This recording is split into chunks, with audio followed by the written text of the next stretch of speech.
Moni ndine Jack. Bambo uyu dzina lake ndi Pritchard Colon. Pritchard anali boxer onena kuti anayamba debut yake kapena nditi boxing yake nini anayamba mu 2013. Anabadwira ku USA koma ali nzaka 10 anasamuka kupita umakakhala ku Puerto Rico. By 2015 anali ndi mawin kapena ndinena kuti anali unbeaten mu nkhonya 23. Eti anali ndi 16-0 record ndi ma knockout 13 eti kuti kumunongoleratu munthu ka 13 ndeu 13 ndi anali munthu onena kuti anali akuchita bwino kwambiri mu boxing.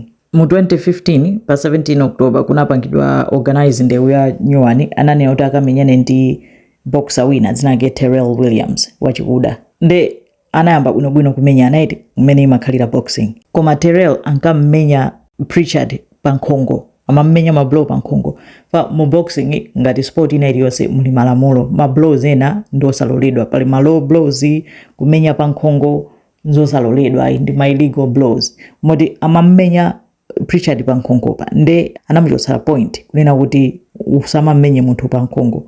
Komanso referee amaoneka kuti sakuletsa kwenikweni. Nde ukumapitirira mpaka nani afika round number 9. Pritchard anagwetsedwa kawiri ndi Terrell. Koma kugwetsedwako chifukwa amamenya pa nkhongo. Nde Pritchard amakhalira unena kuti akundimenya pa nkhongo. Amamuuza referee kuja basi angokhala tuli basi ipitirizani ndewu. Mpakana ndewu inapanganso punch komaliza pa nkhongo pa anagwa masi. Nde timu yake imaona ngati yatha ndewu. Timu ya Pritchard ndi anathamangira kumuvula Pritchard ucha maglove nde referee anapanga disqualify anawina ndi Terrell Williams. Koma Colon Pritchard amanena kuti sakutha kuona chifukwa choti pa nkhongopa mutu ananyamuka kupita ku dressing room yake anagwa pansi kukomoka.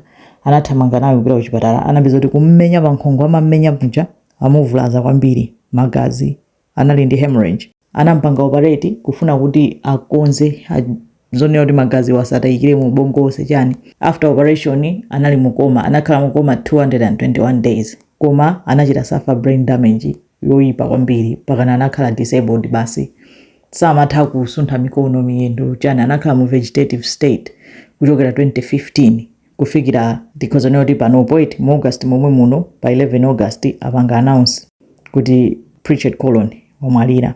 Kuti wakhala akuzunzika zaka zonsezi kuchoka nthawi imeneyoyo basi anakhala kuti munthu akudwala amangopita ku physio chani koma anali ngati kuti mu vegetative state inde amayang'ana kwedeza mudu yani koma sana libwinobwino. Family yake inapanga inapangira company ya boxing yo nangasi amamenya ma illegal blows eti ndi palibe amene anapangapo kanthu anachita for 50 million sizikuziwika ngati anayilandira kapena ayi koma ndizonena kuti Pritchard Colon wamwalira ali ndi zaka 33.